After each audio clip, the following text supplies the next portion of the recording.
ونحمده نصلی علی رسولہ الکریم اما بعد فاعوذ باللہ من الشیطان الرجیم بسم اللہ الرحمن الرحیم۔ السلام علیکم میرے پیارے مسلمانوں، جیسا کہ آپ جانتے ہیں کہ میرے چینل کا نام صراط مستقیم ہے، یعنی سیدھا راستہ۔ میں اس چینل میں آپ کو بتانے کی کوشش یہ کرتا ہوں کہ زندگی کے مختلف معاملات میں، مختلف موضوعات میں سیدھا راستہ کون سا ہے جو ہمیں اسلام نے وضع کیا ہے۔ کسی بھی چیز کو کوئی بھی مذہب جب بیان کرتا ہے، وہ عدل و انصاف ہو اور وہ حقوق کی بات ہو، تو وہ اپنے کچھ قواعد اور قانون بتاتا ہے۔ سب سے بہترین جو مذہب ہے اس معاملے میں وہ اسلام ہے۔ آج کا موضوع ہے اسلام اور عدل و انصاف۔ اسلام میں عدل و انصاف کس طرح اور کیسے، اور اس کے کون سی خصوصیات ہیں، وہ کیا ہیں، وہ آج میں آپ سے ڈسکس کروں گا۔ اسلام کالے اور گورے، عربی اور اجمی، کسی میں فرق نہیں کرتا۔ ذات پات کا نظام، مختلف ذاتیں ہیں پاکستان میں، انڈیا میں، تو اسلام بھی ان ذات و باتوں پر یقین نہیں رکھتا۔ اگر یقین رکھنے والی بات ہے اسلام میں تو وہ تقویٰ ہے، یعنی پرہیزگاری۔ آپ گناہوں سے کتنا بچتے ہیں، کون شخص کتنا گناہوں سے بچتا ہے، وہ مقام میں اعلیٰ ہوتا ہے۔ وہ کسی بھی ذات سے تعلق رکھتا، اس سے اس کا کوئی تعلق نہیں ہے۔ اس وقت دنیا میں حکومتی نظام ہے،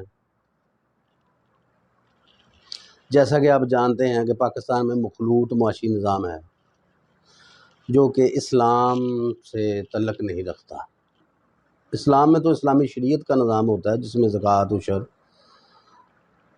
ان چیزوں کی بنیاد ہوتی ہے، جن میں چور کی سزا ہاتھ کاٹنا، کان کے بدلے کان، آنکھ کے بدلے آنکھ، وہ قانون ہے۔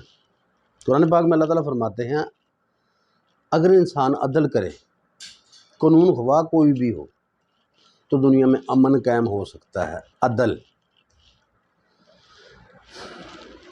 اس دنیا کی سب سے بڑی جو خامی ہے وہ عدل و انصاف ہے۔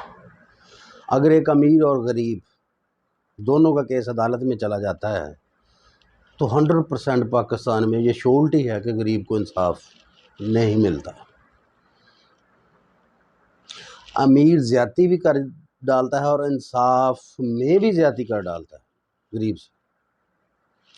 تھانے پولیس بھی غریب کے ساتھ زیادتی کر ڈالتے ہیں، جس کی کوئی سنوائی نہیں ہوتی، جس کو کوئی نہیں سنتا۔ آپ جائیں تھانے میں جا کے اپنی سچائی بیان کریں، عدالت میں جا کے سچائی بیان کریں، وہ نہیں مانتے۔ وکیل ہوتے ہیں، وہ جو ظاہر امیر ہے اس نے ایک اچھا وکیل کیا ہوا ہے، کیس کو، وقوعے کو بدل دیتے ہیں۔ مثلا بیس سے ہی، بنیاد ہی سے ہی عدل و انصاف میں اس کا سسٹم ٹھیک نہیں ہے۔ آپ واپڈا میں چلے جائیں، آپ کوئی کمپلینٹ کریں تو وہاں بھی آپ کو انصاف کی نہیں ملتا، یہ جانتے ہیں آپ۔ اسی طرح آپ کسی بھی محکمے میں، محکمہ نہار میں چلے جائیں، آپ کو پانی کا مسئلہ ہے کہ یار میری زمینوں کو پانی نہیں ملتا، پیسے دیں، کام کروائیں۔ وہ پانی جو آپ کو کھال سے آتا ہے، اس میں جو مشین لگتی ہے وہ اپنی مرضی سے لگوائیں، سمپلی بات ہے۔ گیس کے محکمے میں آپ کو کمپلیٹ ہے، وہاں کسی کو پیسے دیں، اپنا کام کروائیں۔ عدلیہ میں، عدالتوں میں امیر غریب صبح سے 7 بجے سے بیٹھتا ہے، شام کو 5 بجے اسے پتہ چلتا ہے کہ اس کو فلاں ڈیٹ مل گئی، امیر جاتا ہے، تھوڑے سے پیسے دیتا ہے، اپنا کام کروا لیتا ہے۔ یہ تو سمپلی باتیں ہیں۔ تو انصاف کہاں سے ملے گا؟ اگر کرپشن ہوگی تو انصاف کہاں سے ملے گا؟ انصاف نہیں مل سکتا۔ ہمارا ملک کرپشن سے بھرا نہیں ہے، بالکل کرپشن میں ڈوب چکا ہے. اوپر کرپشن ہی کرپشن ہے، نیچے بھی کرپشن ہے، سائڈ پہ بھی کرپشن ہے. ہر وہ آدمی جو کرپشن کر سکتا ہے، میں ہوں، آپ ہیں، تو وہ ضرور کوشش کرتا ہے کہ کسی طرح کرپشن سے، بددیانتی سے میں کوئی مال حاصل کر لوں. آخرت کا کسی کو خیال تک نہیں، اس عوام کا کسی کو خیال تک نہیں. بھائی معاشروں سے زندگی بنتی ہے، ایک ملک سے زندگی بنتی ہے. جب ہم انصاف قائم کریں گے ہمارا ملک ترقی کرے گا. جب کمزور کو کھڑا کریں گے، یہ تو ہمارا دین کہتا ہے کہ اپنے کمزور کو کھڑا کریں. لیکن اس دور میں اگر دوڑ ہے وہ دولت کی ہے. ہر انسان کوشش کرتا ہے کہ مجھے دولت کہاں سے آ رہی ہے. اس کا انصاف سے کوئی تعلق نہیں ہے، اس کو پیسے دیں جو مرضی کروا لیں. ہر بندہ جانتا ہے. اگر یہی بات میں میڈیا پہ آپ سے کر رہا ہوں تو عجیب نہیں ہے. یہ آپ کہیں گے یہ تو باتیں ہمیں پتہ ہیں، لیکن عدلیہ پہ کوئی بات اٹھا دوں تو عدلیہ کہے گی یہ تو انہیں عدالت ہے. اگر آرمی پہ کوئی بات کر دوں تو ISI کہے گی اسے اٹھاؤ بھائی، یہ کیا کر رہا ہے. پتہ سب کو سب کا سب چیز کا ہے، لیکن کوئی کھل کر سامنے نہیں آ رہا، کوئی بات نہیں کر رہا. کرپٹوں کی ہی حفاظت کر رہے ہیں. کرپشن کرنے والوں کی حفاظت کر رہا ہے. اینٹی کرپشن کرنے والوں کی حفاظت کرتا ہے. انہیں بتاتے ہیں کہ آپ نے کرپشن تو کر لیا ہے، پر FIR ہو گئی ہے، اب کیسے بچنا ہے آپ نے. یہ پریکٹیکل ہے میرا، میں نے خود دیکھا ہے یہ سارا کچھ.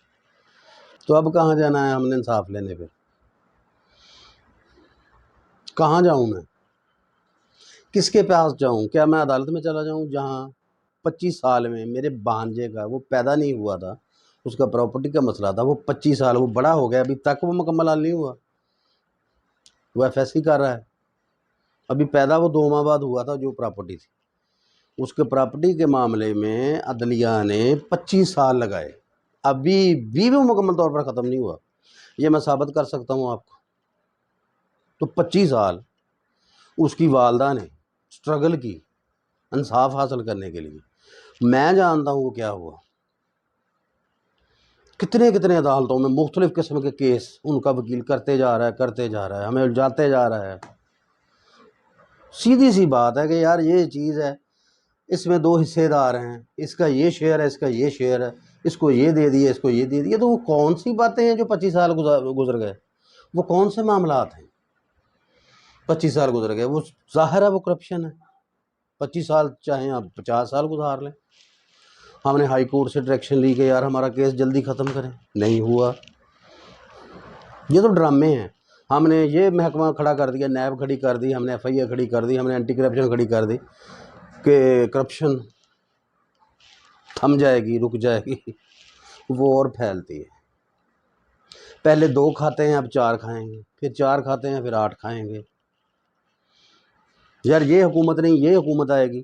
جب دوسری حکومت آتی ہے وہ بھوکی ہو جاتی ہے کچھ وقت کے لیے، وہ 5 سال وہ حکومت میں نہیں رہتی، وہ پیٹ بھرنے میں لگ جاتی ہے ملکی خزانے سے، جس پر پوری عوام کا حق ہوتا ہے، اس میں سے مال کھاتے ہیں. یار آپ کیسے حساب دیں گے 25 کروڑ عوام کا، لوگوں کا، یتیموں کا، بیواؤں کا، جن میں خزانے میں ان کا حق ہے؟ کیا کسی کو پتہ ہے کہ اس وقت لوگوں کے گھروں میں کھانے کی کیا سچویشن ہے، کیا پک رہا ہے؟ آپ کو کیا، آپ کو ہر چیز مل رہی ہے، آپ کو کھانا بھی مل رہا ہے، آپ کو AC بھی مل رہا ہے، بجلی بھی مل رہی ہے، آپ گھر کے باہر جنریٹر ہیں. تکلیف تو ان کو ہوگی جن کے پاس کچھ نہیں. اس لیے خدا را عدل کو قائم کیجیے. ہر محکمے میں عدل، انصاف کو قائم کیجیے، میرٹ کو قائم کیجیے. وہ آفیسرز بھرتی کریں جو میرٹ پر ہیں. یہ نہ دیکھیں کہ اس کی ڈگری ہے، اس نے اتنے نمبر لے لیے. وہ اخلاقیات میں کہاں پہ ہے؟ کیا اس کو اسلامی سطح پر اس کو یہ شعور ہے کہ میں نے کرپشن نہیں کرنی، یہ ٹھیک نہیں ہے میرے ملک کے لیے، میرے مذہب کے اعتبار سے یہ ٹھیک نہیں ہے؟ نہیں.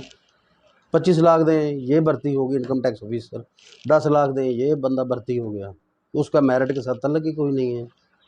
تو وہ بھرتی ہو کے پھر کیا کرے گا؟ میں نے BCom میں اکنامکس کیا. مختلف جابس کی، کامیاب رہا لیکن برقرار نہ رکھ سکا۔ اب برقرار نہیں رکھ سکتے۔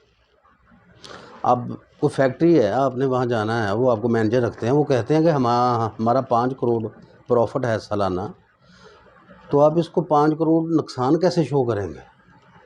ہے آپ کے پاس کوئی ایسی چیز؟